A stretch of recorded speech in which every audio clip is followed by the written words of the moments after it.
Good evening, visitors, and welcome to the Australian War Memorial's last post ceremony. My name is Gerard Pratt, and joining us today from the Australian Army is Lieutenant Colonel Greg Jenkins. We warmly welcome the family of Captain Karl Baudistel and the members of the 1960 graduating class of the Royal Military College Duntroon, who are here to commemorate Captain Baudistel's service. His story will be told shortly. We also acknowledge the members of the 1975 graduating class of the Royal Military College Duntroon, who are also here with us today. We welcome the veterans who have served, those that are still serving, and the families that support them. We acknowledge the members of the RSL and Services Clubs Association, RSL Victoria and RSL Queensland, who are watching the broadcast of this ceremony from around Australia. Also this evening, wreaths will be laid by family and visitors at the base of the Pool of Reflection. If you are able, please stand and join in singing the National Anthem.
Thank you.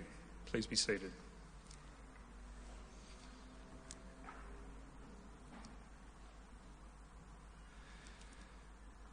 The Australian War Memorial was the vision of Charles Bean, Australia's First World War official historian. Bean landed with the Australian troops on Gallipoli and stayed with them at the front through until the end of the war. The idea of this national memorial and museum came to him at Pozières, France, in the depths of the bloody fighting of 1916. Bean's idea was that this would be a place where families, friends, and all Australians could mourn their loved ones buried in faraway places. It would also be a place that could help Australians understand what these men and women had endured and what they had done for us.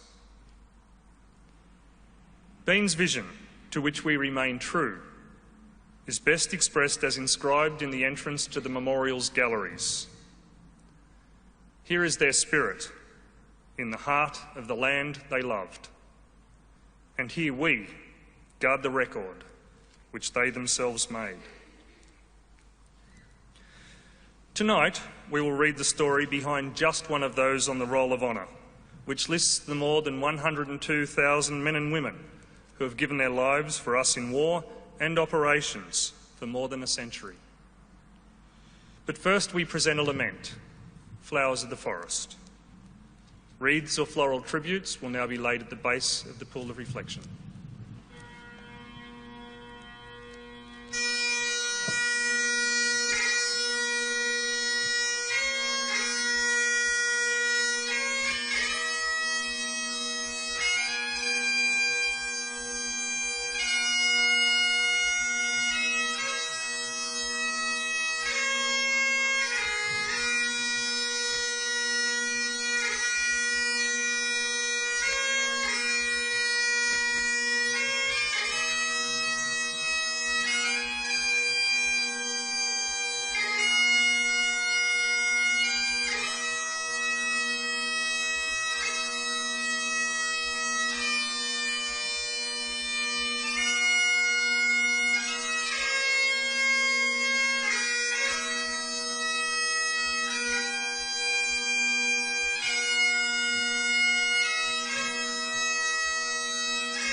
Today we remember and pay tribute to Captain Karl Baudistel, who was killed in action during the Vietnam War. Karl Baudistel was born in November 1938, the oldest of 4 sons of Gustav and Gwen Baudistel of Deception Bay in Queensland. Karl's father was a German national who had been a reservist in the German army during the First World War before immigrating to Australia sometime in the 1920s. Following the start of the Second World War, Gustav was interned as an enemy alien at nearby Gaythorne, but was soon released on parole several months later. Karl's parents divorced soon after, and he and his brothers were raised by his mother, mostly on Palm Island, where she later worked as a child welfare officer. Here the boys enjoyed the freedom and adventures of island life, including horse riding and sailing. As the oldest, Karl helped his mother raise the 3 children, getting them to school, helping them with their homework. And the Baudistels later returned to Brisbane, where Karl completed his second schooling at Brisbane State High. Baudistel began officer training in 1956 at the Royal Military College, Duntroon. He distinguished himself in the study of platoon and company tactics and infantry fieldcraft. He also excelled in the sporting field, playing hard but fair in the first 15 rugby, competing in athletics and winning the College Championship Athletics Prize in 1959, and completing in the College Pentathlon. Karl Baudistel graduated from Duntroon as a lieutenant in December 1960 and was posted as a platoon commander to the 2nd Battalion, Royal Australian Regiment, based at Laverick Barracks, Townsville. He married Betty Robertson, and over the next few years, the couple bore 2 children, Kirsty and Vanessa. Karl Baudistel deployed to Malaya in October 1961 as part of Tooarao's second deployment to the Malayan emergency. Based at Camp Terendak near the Malacca, the battalion was committed to anti-communist operations along the Thai-Malay border. Returning to Townsville in August 1963, he was promoted to captain and transferred to the University of New South Wales Regiment in Sydney. He served for 2 years as adjutant of the battalion and began training as a specialist tropical warfare advisor with the purpose of being deployed to South Vietnam as part of the Australian Army Training Team Vietnam. The Australian Army Training Team Vietnam was a specialist unit of the Australian Army that provided training and assistance to the South Vietnamese forces during the Vietnam War. Karl Baudistel arrived in Vietnam in January 1967 and was attached to the US Mobile Strike Force based at Marble Mountain, south of Da Nang. Here he helped select and train South Vietnamese Indigenous soldiers to wage war against the Viet Cong and the North Vietnamese Army. He was given command of Charlie Company of the 5th US Special Forces Group and worked with the Nung mercenaries and Montagnard tribesmen to help bolster the US forces operating near the North Vietnamese infiltration and supply routes. On the 13th of August, the 5th US Forces Special Group was involved in a helicopter assault on enemy-occupied positions near Cha Lai.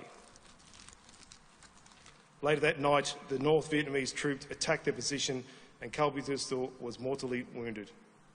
Aged just 29, he was cremated and his ashes returned to Australia. Today, he is commemorated on a small plaque at the Albany Creek Crematorium in Queensland. Captain Karl Baudistel is a highly skilled and professional soldier. His US Army commander wrote that Baudistel was so uniquely and eminently qualified to perform this myriad of demanding tasks in an outstanding manner that his replacement will be most difficult to procure. He was also an adoring father and husband. Karl Baudistel is listed on the Roll of Honour to my left, along with 500 other Australians who died while serving in the Vietnam War. His photograph is on display today beside the pool of reflection, and he is standing 3rd from the right. This is just one of many stories of service and sacrifice told here at the Australian War Memorial. We now remember Captain Karl Baudistel and all Australians who gave their lives in service of our nation.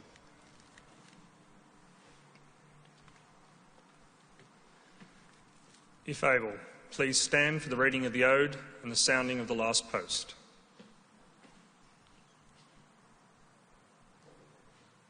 They shall grow not old, as we that are left grow old. Age shall not weary them, nor the years condemn.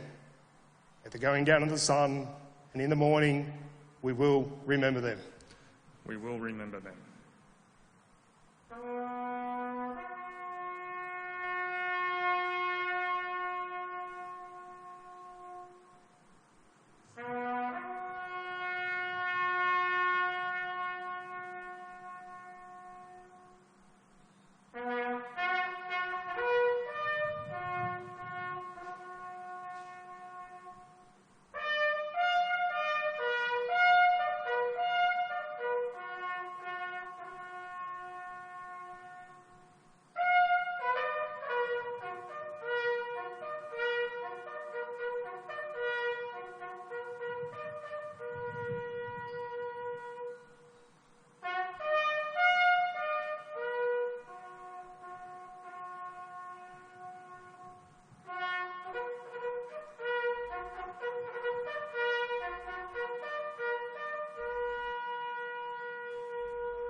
Lest we forget. Lest we forget.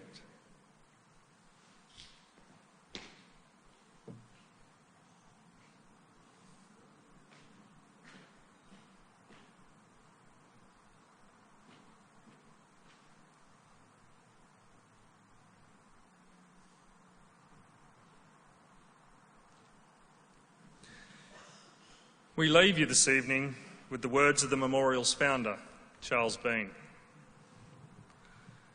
Many a man lying out there at Pozières or in the low scrub at Gallipoli, with his poor, tired senses barely working through the fever of his brain, has thought in his last moment, well, it's over.